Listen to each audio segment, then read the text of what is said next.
ఇక BRS MLA Lasya Nanditha మృతి చెందారు.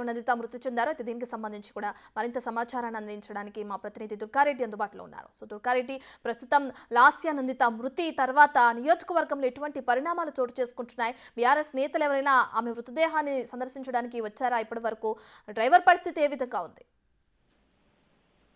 రత్న పటంచెరు ఓఆర్ఆర్ పై ఒక గంట క్రితము ఎమ్మెల్యే ప్రయాణిస్తున్న వాహనం అదుపు తప్పి లెఫ్ట్ సైడ్ కి వెళ్లి డివైడర్ దాటి బయటకు వెళ్లి ఢీ కొట్టడం జరిగింది. దీంట్లో లాస్యా నందిత మాత్రము అకాల మృతి చెందిందని చెప్పవచ్చు. బీఆర్ఎస్ శ్రేణులు మాత్రము ఆందోళన వ్యక్తం చేస్తున్నాయి. అయితే డ్రైవర్ అదుపు తప్పడానికి అతివేగమే కారణమా, లేకుంటే ఇక్కడ సడన్లీ బ్రేక్ వేయడానికి ఏమన్నా ముందు వాహనాలు కానీ బ్రేక్ వేసాయని కొంత కోణంలో కూడా పోలీసులు ఇప్పుడిప్పుడే అక్కడికి చేరుకోవడం జరుగుతుంది. దాంతో పాటు ఆమె ప్రయాణిస్తున్న వాహనం మాత్రం 130 స్పీడ్ లో ఉన్నట్టుగా అక్కడ ఎవరైతే ఉదయం పొద్దున ఆ వాకింగ్కి వెళ్తారో లేకుంటే అక్కడ నుంచి ప్రయాణిస్తున్న వాళ్ళు మాత్రమే సమాచారం అందించారు. ఫస్ట్ మాత్రం ఆమె లాస్యా ఆ గతంలో ఆయన తండ్రి ఎమ్మెల్యే సాయన్న కూతురుగా లాస్యా గతంలో బీఆర్ఎస్ పార్టీ ఎమ్మెల్యే టికెట్ ఇచ్చింది. ఆమె ఎమ్మెల్యే గెలవడం జరిగింది ఇటీవలనే. ఆ తర్వాత లాస్యా అకాల మృతి చెందడంతో బీఆర్ఎస్ శ్రేణులతో పాటు ఇక్కడ ఆ కాంగ్రెస్ ప్రభుత్వం సంబంధించిన రేవంత్ రెడ్డి సీఎం వాళ్ళతో కూడా దిగ్మాన్ వ్యక్తం చేసే పరిస్థితి కనిపిస్తుంది. అదేవిధంగా లాస్యా సౌమ్యంగా ఉండే వ్యక్తి, సాయన్న కూడా మంచి పేరున్న వ్యక్తి, గతంలో కాంగ్రెస్ పార్టీ నుంచి బీఆర్ఎస్ వచ్చిండు.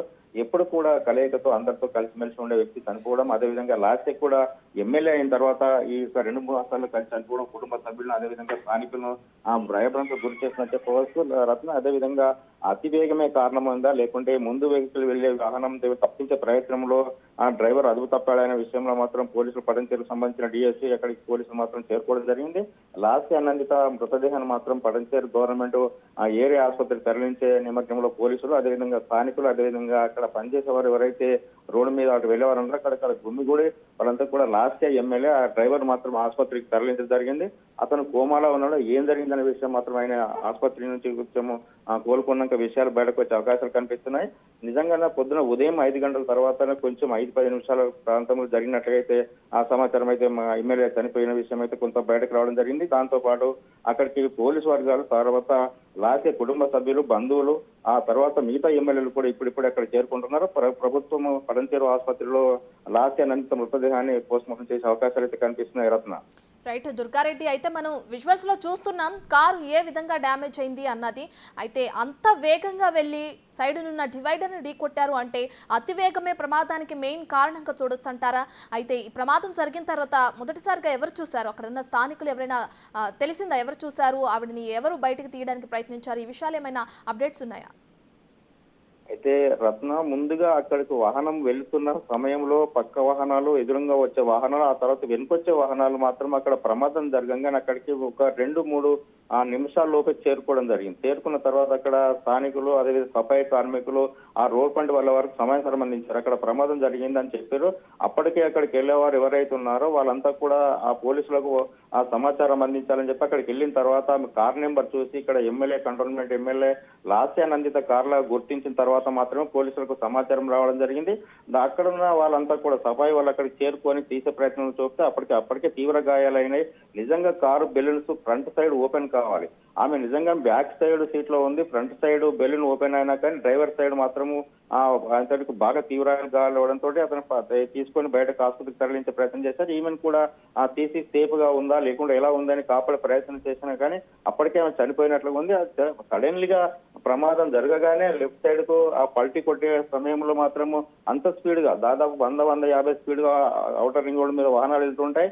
నిజంగానే ఆ ఎమ్మెల్యే అటువంటి వాళ్ళు వీవీఐపీలు ప్రయాణించే వాళ్ళంతా కూడా అతివేగాన్ని నియంత్రించాల్సిన అవసరం ఉంటుంది. 100 కంటే ఎక్కువ దాటొద్దని చెప్పి ఆ ప్రికాషన్స్ ఉంటాయి. నిజంగానే ఉదయం పూట డ్రైవర్ మరి నిద్రమత్తులో ఉన్నాడా, లేకుంటే ఆ సడన్లీ ముందు వాహనం కానీ తప్పించే ప్రయత్నంలో, లేకపోతే ఆ బండి అదుపు తప్పిందా, స్టీరింగ్ ఏమైనా ప్రాబ్లం అయిందని, ఇవన్నీ కోణాల్లో కూడా పోలీసులు విచారణ చేసి ఆస్వాలు బయటకు తీసే అవకాశాలు అయితే కనిపిస్తున్నాయి. లాస్యా నందిత ఎమ్మెల్యే మృతి మాత్రం బాధాకరంగా మాత్రం అటు బీఆర్ఎస్ శ్రేణులు, ఇటు కాంగ్రెస్ తో పాటు అందరూ కూడా అక్కడ పడంచెరు ఓఆర్ఆర్ రింగ్ రోడ్డుకు మాత్రం ఇప్పుడిప్పుడే అక్కడ చేరుకుంటున్నారు. అక్కడ ఉన్నవారు స్థానికులు తీసి ఆమెను కాపాడే ప్రయత్నం చేసి చనిపోయిందని నిర్ణయం చేసిన తర్వాత పోలీసులకు సమాచారం రావడం జరిగింది. దాంతో పాటు లాస్యా నందిత మృతదేహాన్ని మాత్రము పడంచెరు పోస్ట్ మార్టం తరలించే ఏర్పాట్లలో నిమగ్నమై ఉన్నారు రత్న. రైట్ దుర్గారెడ్డి, అయితే కొన్ని రోజుల క్రితమే అటు ఆమెకి ఒక ప్రమాదంలో గాయపడి మళ్ళీ కోలుకోవడం జరిగింది. ఇప్పుడు ఓఆర్ఆర్ పై జరిగిన ప్రమాదంలో ఆవిడ మృతి చెందారు. అయితే దీనికి సంబంధించి పోలీసుల దర్యాప్తు ఎంతవరకు వచ్చింది?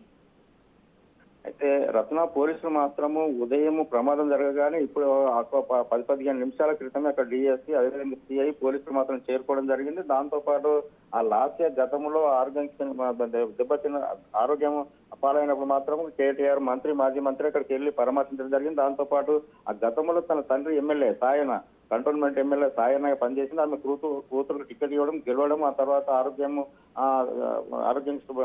పాలైన తర్వాత కేటీఆర్ సందర్శించి ఇటీవల కోరుకోవడం, ఆ తర్వాత కుటుంబ సభ్యులంతా కలిసి సంతోషంగా ఉన్న సమయంలో మరి ఉదయం ఎక్కడికి ప్రయాణం చేస్తుంది, ఆ ప్రయాణంలో ఎందుకు ఆ డ్రైవర్ నియంత్రణ కోల్పోయాడు, ఆ వివరాలన్నీ కూడా క్షుణ్ణంగా పరిశీలించాలని చెప్పి పార్టీ కేటీఆర్ పోలీసులకు ఆ పడచలకు సంబంధించిన వారికి ఆదేశాలు ఇచ్చినట్లుగా తెలుస్తుంది. అదేవిధంగా రాష్ట్ర ముఖ్యమంత్రి కూడా అసలు VIPలు ప్రయాణిస్తున్న ప్రాంతం ఎక్కడెక్కడైతే ఉందో అక్కడెక్కడ వాళ్ళు నిజంగానే వేగం ఎంత ఉంటుంది ఈ విషయాలను కూడా కనుక్కోవాలని చెప్పి కూడా ఆ పోలీసులకు ఆదేశాలు ఇచ్చినట్లుంది. నిజంగానే సీసీ ఫుటేజ్ కానీ ఎక్కడ కూడా లేదు. ఓవరాల్ కొన్ని చోట్ల అత్యంత ప్రమాదం అత్యంత మూలమలుపు ఉన్న చోట్ల మాత్రము సీసీ కెమెరాలు ఫుటేజ్ పెట్టడం జరిగింది. ఆ తర్వాత మిగతా చోట్ల ఎక్కడైతే ఔటర్ రింగ్ రోడ్డు ప్రయాణిస్తుందో ఆ ప్రయాణంలో 100-125 కంటే ఎక్కువ వెళ్ళొద్దని కూడా ఆంక్షలు ఉన్నా కానీ VVIలు ప్రయాణిస్తున్నారు. మా సాధారణ వ్యక్తులు ప్రయాణిస్తున్న సమయంలో కూడా కొన్ని చోట్ల ప్రమాదాలు జరుగుతున్నాయి. ఇటీవల చాలా సందర్భాల్లో కూడా వేగ నియంత్రణ తగ్గించాలని చెప్పి చాలా పెనాల్టీలు వేయడం జరుగుతుంది. పోలీసులు కూడా కొన్ని చోట్ల మాత్రం ఉదయం మాత్రం సాయంత్రం మాత్రము ఆ డ్రైవర్లు నియంత్రణ కోల్పోతున్నారు కనుక వాళ్ళందరికీ సూచనలు సలహాలు చేయాలి. లేకుంటే ఒకవేళ ప్రయాణించే సమయంలో కూడా వెనుక కూర్చున్న వాళ్ళు కూడా వేగాన్ని పెంచినప్పుడు తగ్గించే ప్రయత్నంలో డ్రైవర్కు సూచనలు చేయాలని చెప్పి కూడా ఆదేశాలు ఇచ్చినట్లయితే మనకు సమాచారం వస్తుంది. ఏదేమైనా సరే ఆ కంటోన్మెంట్ ఎమ్మెల్యే లాస్య మృతి చెందడం బాధాకరంగా మాత్రం అటు బీఆర్ఎస్ శ్రేణులు కాంగ్రెస్ వాళ్ళు మిగతా ఎమ్మెల్యేలంతా కూడా దిగ్భ్రాంతి వ్యక్తం చేస్తున్న పరిస్థితి కనిపిస్తుంది. రత్న రైట్ దుర్గారెడ్డి, అయితే లాస్యానందిత మృతదేహానికి పోస్ట్ మార్టం పూర్తయిందంటారా? ఇప్పుడు ప్రస్తుతం ఆవిడ మృతదేహం ఎక్కడుంది? అయితే ఉదయం ప్రమాదం జరిగింది కాబట్టి కంటోన్మెంట్ ఎమ్మెల్యే లాస్య నందిత మృతదేహానికి ఇప్పటికే పడంచేరుకు అక్కడ తీసుకెళ్లడం జరిగింది. ఉదయం 10 గంటల తర్వాత వైద్యులు వస్తారు కనుక అక్కడ పోస్ట్ మార్టం నిర్వహించి ఆ తర్వాత బంధువులకు అప్పగించే అవకాశాలున్నాయి. ఈలోపు మాత్రం పోలీసులు ఆమె ఎక్కడి నుండి బయలుదేరింది, ఎంత వేగంగా కార్ ఎక్కడ స్పీడ్ వరకు వచ్చింది, ఆ వేగ నియంత్రణ ఎందుకు కంట్రోల్ చేయలేకపోయాడు, లేకుంటే నిజంగానే డ్రైవర్ నిద్ర మత్తులోకి వెళ్ళాడా, లేకుంటే ఆ వాహనం పల్టీ కొట్టడానికి వేగం తగ్గించలేకపోయాడని చెప్పి ఆ కోణంలో మాత్రం విచారణ వేగవంతం చేస్తున్నారు. ఆమె ప్రయాణం ఎప్పుడు ఉదయం ఎక్కడి నుంచి బయలుదేరింది, ఇక్కడ వరకు వచ్చిన తర్వాత ఈ ప్రమాదం జరిగింది, ఆ సమయంలో ఎంత స్పీడ్గా ఉన్నదని చెప్పి కొన్ని చోట్ల ఔటర్ రింగ్ రోడ్డు మన ఎక్కడైతే టోల్ ప్లాజాలు ఉంటాయో అక్కడ ఆ ప్రాంతంలో ఆమె వెళ్తున్న సమయం ఎప్పటి నుంచి వెళ్ళింది, ఎక్కడి వరకు వెళ్లే సమయంలో ఎంత దూరం వెళ్ళింది అనే విషయం మాత్రం కొంత విచారణ మాత్రం వేగవంతం చేస్తున్నారు. ఆ కంటోన్మెంట్ ఎమ్మెల్యే లాస్యానందిత మృతి చెందిన బాధాకరంగా భావించి అందరూ కూడా ఓవరాల్ పడంచేరు అదే ప్రభుత్వ ఆసుపత్రి పడంచేరుకు చేరుకోవడం జరుగుతుంది. ఆ 10-11 గంటలకు మాత్రం పోస్ట్ మార్టం నిర్వహించి బంధువులకు అప్పగించే అవకాశాలున్నాయి. రత్న రైట్ దుర్గారెడ్డి, అయితే ప్రమాదం జరిగిన స్థలంలో ప్రత్యక్ష సాక్షులు ఎవరైనా ఉన్నారా? పోలీసుల దర్యాప్తులో ప్రత్యక్ష సాక్షులు ఎవరైనా ఉన్నారు? వాస్తవానికి వెనుకొచ్చే వాహనాలు లాస్యానందిత ప్రయాణిస్తున్న వాహనం ఎప్పుడైతే డివైడర్ ఢీకొట్టి అక్కడ ఆ ప్రమాదం జరిగిందో వెనుకొచ్చే వాహనదారులు మాత్రమే అక్కడికి పోలీసులకు సమాచారం అందించారు. అదేవిధంగా అక్కడ స్థానికులు కూడా ఆ ఉదయం బయటకు వెళ్తుంటారు వాకింగ్ చేయడానికి కానీ, లేకుంటే రోడ్డుకు మన ఎవరైతే మున్సిపాలిటీ కార్మికులు ఉంటారో వాళ్ళకి మాత్రం సమాచారం అందించారు. అక్కడ పడిపోయింది, అక్కడ కారు పడ్డది, కొంచెం అక్కడికి వెళ్ళండి అని చెప్పడం వంటి వాళ్ళు అక్కడికి రావడం జరిగింది. ఆ స్థానికులు అదేవిధంగా సఫాయి కార్మికులు మాత్రమే ఆ సమాచారాన్ని మాత్రం పూర్తిగా వీళ్ళకు వివరించే అవకాశాలు కనిపిస్తున్నాయి. వాళ్ళు ఇచ్చిన సమాచారం ప్రకారంగా ఆ ఉదయం జరిగిన సమయం కొంచెం 5-10 నిమిషాలు ఎడ్డ కావచ్చు, కానీ 5 తర్వాతనే జరిగిందనేది కొంచెం ప్రాథమిక విచారణకు మాత్రం పోలీసులు రావడం జరిగింది. అదేవిధంగా డ్రైవర్ మాత్రము ఒకవేళ ఆసుపత్రిలో కోలుకున్న తర్వాత అసలు డ్రైవర్ నియంత్రణ కోల్పోయాడా, ఏదైనా వాహనము ఆ ముందు బ్రేక్ కొట్టడం వల్ల అంటే ఆ ఓఆర్ఆర్ పై నిజంగా ఎదురుగా వచ్చే వాహనాలు అయితే ఉండవు, సైడ్ నుంచి వెళ్ళే వాహనాలు ఉంటాయి. 100-120 స్పీడ్ కంటే మాత్రం వేగంగా వెళ్లే అవకాశాలు లేవు. కొన్ని చోట్ల మాత్రం ప్రికాషన్స్ విధంగా వేగాన్ని తగ్గించాలని చెప్పి రోడ్డుపై సూచన బోర్డులు ఏర్పాటు చేయడం జరిగింది. నిజంగా ఉదయం పూట మాత్రం కొంత డ్రైవర్లు మాత్రం జాగ్రత్తగా వెళ్లాలన్నా VIPలు వెళ్తున్న సమయంలోనే ఇలాంటి ప్రమాదాలు జరుగుతుంటే కూడా ఆ డ్రైవర్ నియంత్రణ కోల్పోవడం, నిజంగా డ్రైవర్ సేఫ్టీ బెల్ట్ అదేవిధంగా సీట్ బెల్ట్ పెట్టుకోవడం వల్ల బెలూన్ ఓపెన్ అయ్యి మాత్రం గాయాల పాలైనటువంటి లెఫ్ట్ సైడ్ మొత్తం డ్యామేజ్, వాహనం భారీగా డ్యామేజ్ కావడం, ఆమె లోపలికి అంటే వివిధ పార్ట్స్ దాదాపు భాగంలో కుడి సైడ్ భాగంలో మాత్రం విపరీతమైన గాయాలు కావడంతో ఆమె స్పాట్ లోనే డెడ్ అయింది, చనిపోయిందని చెప్తున్నారు.